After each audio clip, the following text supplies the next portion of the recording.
नमस्कार दोस्तों, स्वागत है आप सबका फाइनेंस फैक्ट के एक और नए वीडियो में। अगर आप भी कैंडलस्टिक पैटर्न्स को देखकर या कैंडलस्टिक पैटर्न्स के साथ में ट्रेडिंग की अपनी शुरुआत करना चाहते हैं या उसकी सोच रहे हैं, तो आपको तीन इम्पोर्टेंट चीज़ों का पता होना चाहिए जो आपको ट्रेडिंग में शुरू करने से पहले ध्यान रखनी है। क्योंकि अगर आप इन तीन इम्पोर्टेंट चीज़ों को ध्यान नहीं रखोगे तो आपकी जो ट्रेडिंग में सक्सेस होने की जो रेशियो है या जो सक्सेस होने का जो चांस है वो बहुत कम हो जाता है। तो चलिए शुरू करते हैं आज का वीडियो। तो इन तीन चीज़ों में सबसे पहले और इम्पोर्टेंट चीज़ है प्रॉफिट एंड लॉस। ये आपको ध्यान रखना है कि profit and loss are okay, यानी कि ये नॉर्मल चीज़ है हर बिज़नेस में। और आपको पता भी है कि हर बिज़नेस के साथ में प्रॉफिट और लॉस होता ही है। तो अगर आप ट्रेडिंग की शुरुआत करना चाहते हैं तो ट्रेडिंग में स्टॉक मार्केट को आपको एज ए बिज़नेस लेके चलना पड़ेगा। और जब आपने इसको एज ए बिज़नेस ले लिया है तो इसमें भी प्रॉफिट एंड लॉस दोनों होंगे आपको। तो आपको मेंटली रेडी रहना है उस प्रॉफिट और लॉस के लिए। क्योंकि अगर आप किसी शेयर को परचेज करते हैं और उसको आप हमेशा प्रॉफिट के लिए परचेज करते हैं, लेकिन आपको ये दिमाग में रखना है कि ये शेयर हर टाइम आपके हिसाब से रिएक्ट नहीं करता है और ये आपको लॉस भी देके जा सकता है। तो जब आप मेंटली रेडी रहेंगे इस प्रॉफिट और लॉस के लिए तो आप अपनी ट्रेडिंग की जो जर्नी है उसको बहुत अच्छे से इंजॉय कर सकते हैं। क्योंकि आप जब लॉस के लिए रेडी रहेंगे तो आपको जो कन्विक्शन है ट्रेडिंग का वो ज़्यादा होगा। इसमें दूसरी इंपॉर्टेंट बात है माइंड मैनेजमेंट। हमको ट्रेडिंग करते टाइम हमारे माइंड को मैनेज करना या हमारे जो साइकोलॉजी है उसको मैनेज करना आना चाहिए। क्योंकि माइंड ही है जो बहुत इंपॉर्टेंट रोल प्ले करता है हमारी ट्रेडिंग की साइकोलॉजी में। क्योंकि ये हमारे इमोशंस को कंट्रोल करता है और ट्रेडिंग के अंदर इमोशंस का 60% प्लस का रोल होता है और 40% या उससे नीचे हमारी सिर्फ नॉलेज होती है। ऐसा ट्रेडिंग में बोला जाता है कि हमारी जो साइकोलॉजी है, जो हमारा माइंड सेट है, वो ज़्यादा रोल प्ले करता है। इसलिए हमको हमारे इमोशंस और हमारे बिहेवियर को कंट्रोल करना बहुत ज़रूरी है। और अगर हम इमोशन और बिहेवियर की बात करें तो मेनली दो इमोशंस हैं जो ट्रेडिंग में या स्टॉक मार्केट में आपका दो इम्पोर्टेंट रोल प्ले करते हैं। वो है फियर और ग्रीड, यानी कि एक तो आपका डर और एक आपका लालच। अगर आप इन दोनों इमोशंस को कंट्रोल कर देते हो तो आप निश्चय ही स्टॉक मार्केट में एक अच्छे ट्रेडर या अच्छे इन्वेस्टर बन जाएंगे।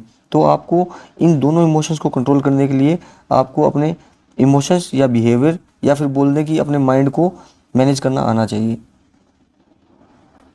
इसमें तीसरी और जो लास्ट चीज़ है वो है प्रैक्टिस। ये तो आपने सुना ही होगा कि practice makes a man perfect. तो हमको हर जो कैंडलस्टिक का पैटर्न हम पढ़ेंगे उसको प्रैक्टिस करना है। हम आगे आने वाले वीडियोज़ में कैंडलस्टिक्स के नॉर्मली 50 से ज़्यादा के अलग अलग पैटर्न्स हैं, बट उसमें जो सबसे इंपॉर्टेंट जो पैटर्न है 7 से 8 कैंडलस्टिक पैटर्न है इंपॉर्टेंट है सबके लिए, और वो जो हमारी ट्रेडिंग में फ्रिक्वेंटली यूज होते हैं हम उनके बारे में डिटेल से पढ़ेंगे। तो हमको उन 7 से 8 जो कैंडलस्टिक पैटर्न हम बात करेंगे उनको अच्छे से प्रैक्टिस करना है। उनकी जितनी अच्छी प्रैक्टिस होगी उतना ही हमारी ट्रेडिंग में सुधार आएगा और हमको हमारी ट्रेडिंग को लेकर जो हमारा बिहेवियर है, हमारी ट्रेडिंग को लेकर जो हमारा कन्विक्शन है वो स्ट्रॉन्ग होगा। अब कैंडल स्टिक के पैटर्न जितने भी हम डिस्कस करेंगे उनकी प्रैक्टिस के साथ साथ में हमको एक चीज़ और इम्पोर्टेंट ध्यान रखनी है कि हम जब वो जितने भी कैंडल स्टिक पैटर्न हम आने वाले वीडियोज में डिस्कस करेंगे उनमें हम ये भी डिस्कस करेंगे कि उन पैटर्न के बेस के ऊपर, यानी उन पैटर्न को देख के हमारा उस ट्रेड में एंट्री कब लेना है हमको, और उस ट्रेड में हमको एंट्री और एग्जिट दोनों हम डिस्कस करेंगे कि कब हमको हमारा डिसाइड करना है ये। लेकिन जब आप अपनी ट्रेड एंट्री करेंगे तो आप अगर एक पर्टिकुलर कैंडलस्टिक पैटर्न को देखकर एंट्री कर रहे हैं उस ट्रेड में तो उसी कैंडलस्टिक पैटर्न के बेस पे ही आप एग्जिट करेंगे। ऐसा नहीं है कि आपने एक किसी दूसरे पैटर्न को देख के एंट्री ले लिया उसको उसके बेस पे और एग्जिट आप किसी और पैटर्न को देख के कर रहे हैं, तो उससे आपकी ट्रेडिंग जो है वो बिल्कुल बेकार चली जाएगी। और आपको ट्रेडिंग पैटर्न में सबसे इंपॉर्टेंट बात ये कि अगर आपने एक कैंडलस्टिक पैटर्न का ध्यान रखा है तो उसी पे एंट्री और उसी पे एग्जिट करना है।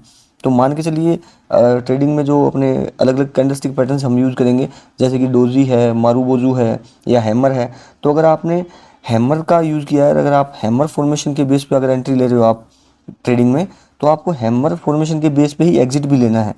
ऐसा नहीं है कि आपने हैमर को देख के, हैमर फॉर्मेशन को देख के आपने ट्रेड में एंट्री लिया और कहीं आपको डोजी या मारूबोजू या कोई और दूसरा कैंडलस्टिक पैटर्न दिखा और उसके बेस पे आपने एग्जिट ले लिया, तो उससे आपकी जो ट्रेडिंग की जो एक्यूरेसी है वो बिल्कुल डाउन हो जाएगी और आपकी एफिशिएंसी बिल्कुल ख़त्म हो जाएगी। अलग अलग कैंडलस्टिक पैटर्न जैसे डोजी, मारूबोजू या फिर हैमर और भी बहुत टाइप के पैटर्न हम डिस्कस करेंगे।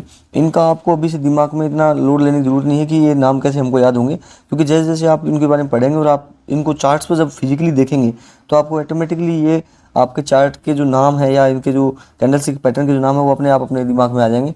तो आपको इनको नाम को याद ना करने के बजाय इस जो पर्टिकुलर पैटर्न जो बन रहे हैं, ये पैटर्न्स के पीछे की साइकोलॉजी क्या है उस पर ध्यान देना है, वही हमारे लिए इंपॉर्टेंट है। तो उम्मीद है कि आपको इस छोटे से वीडियो में कैंडलस्टिक पैटर्न के साथ में जो आप ट्रेडिंग करोगे तो उसमें क्या क्या चीज़ें ध्यान रखनी है वो समझ आ गई होंगी। आगे आने वाले वीडियोस में हम कैंडलस्टिक्स के अलग अलग पैटर्न्स और भी साइकोलॉजी से रिलेटेड चीज़ें डिस्कस करेंगे, ताकि आपकी ट्रेडिंग और आपकी इन्वेस्टमेंट जो है स्टॉक मार्केट में वो इम्प्रूव हो सके। अगर आपको हमारा कंटेंट पसंद आया हो तो चैनल को लाइक और सब्सक्राइब कीजिएगा और हमारे चैनल के साथ इसी तरह बने रहिए।